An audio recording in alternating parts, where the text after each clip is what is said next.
Selamat pagi dan salam sehat untuk kita semua. Kali ini kita akan belajar muatan bahasa Indonesia tema 3, subtema 2 dengan materi sifat-sifat benda. Sebelum belajar, mari kita awali dengan berdoa menurut ajaran agama masing-masing. Berdoa dimulai.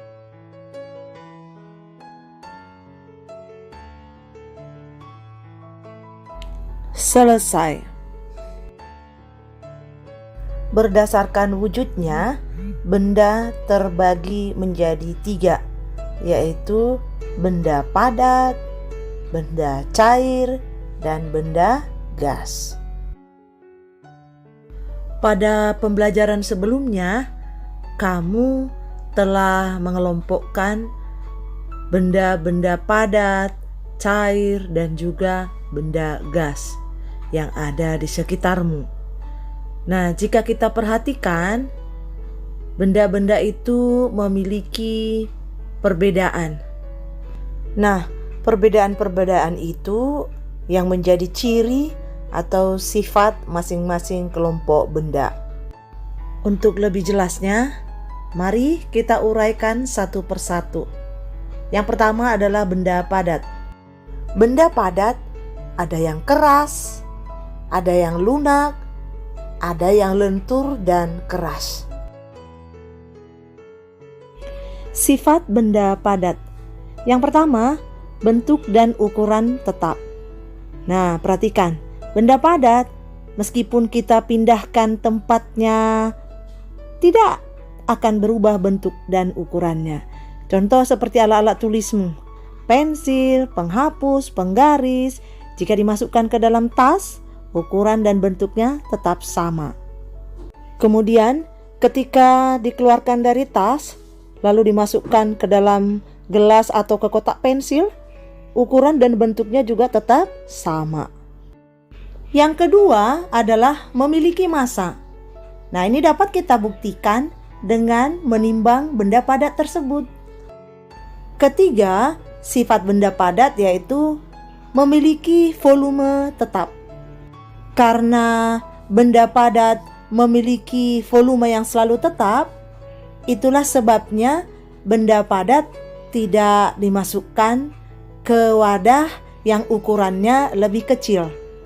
Selanjutnya, benda padat dapat berubah bentuk karena dipengaruhi oleh sesuatu. Contohnya nih, plastisin.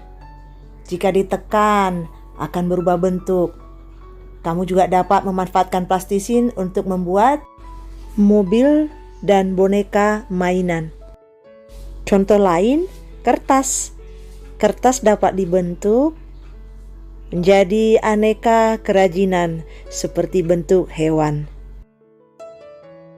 Selanjutnya, benda cair. Contoh benda cair ada air, kecap, minyak goreng, sabun cair, dan masih banyak yang lain lagi. Bagaimana ya sifat benda cair? Nah, yang pertama, memiliki massa.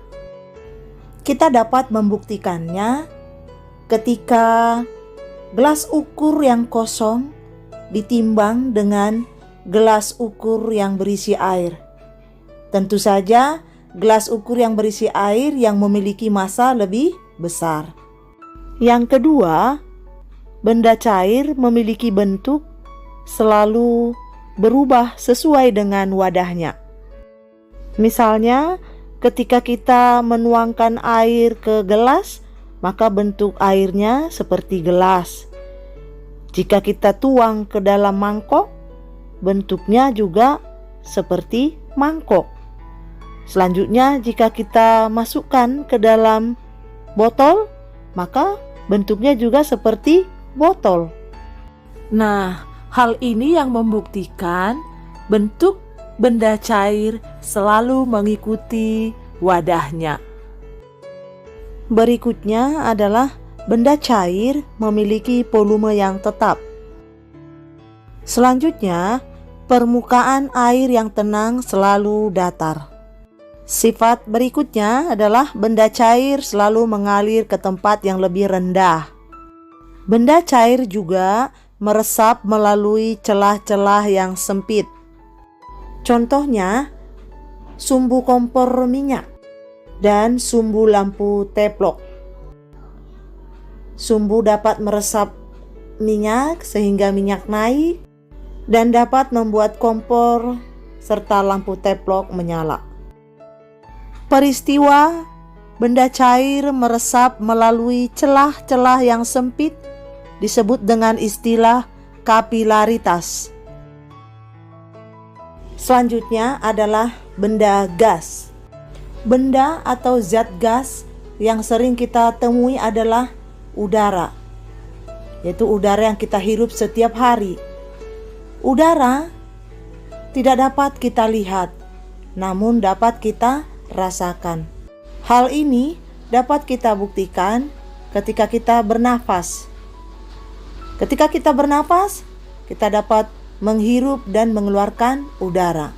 Atau ketika kita berada di depan kipas angin yang sedang berputar, kita dapat merasakan udara sedang bergerak. Anak-anak, ada juga contoh benda gas yang dapat kita lihat, yaitu awan dan asap. Nah, sekarang kita bahas mengenai sifat benda gas ya, Nak. Yang pertama, gas menempati seluruh ruangan. Hal ini dapat kita buktikan dengan parfum. Ketika dia masih tertutup, kita tidak dapat mencium bau harum parfum. Namun ketika tutupnya dibuka atau disemprotkan, maka seluruh ruangan akan tercium oleh bau harum parfum. Selanjutnya adalah bentuknya berubah-ubah sesuai tempatnya. Kemudian gas menekan ke segala arah. Ini artinya udara dapat memberi tekanan ke segala arah. Ini dapat kita buktikan dengan mengambil sebuah balon, kemudian meniupnya. Balon makin lama makin mengembang, dan jika disentuh, balon tersebut akan terasa lebih keras. Hal ini disebabkan oleh udara yang ada di dalam balon. Anak-anak, usai sudah materi yang Mem sampaikan untuk pertemuan kali ini. Sampai bertemu kembali pada video pembelajaran selanjutnya. Ingat, tetap jaga kesehatan dan ikuti protokol kesehatan. Jika bepergian, jangan lupa menggunakan masker, cuci tangan dengan sabun dan air yang mengalir.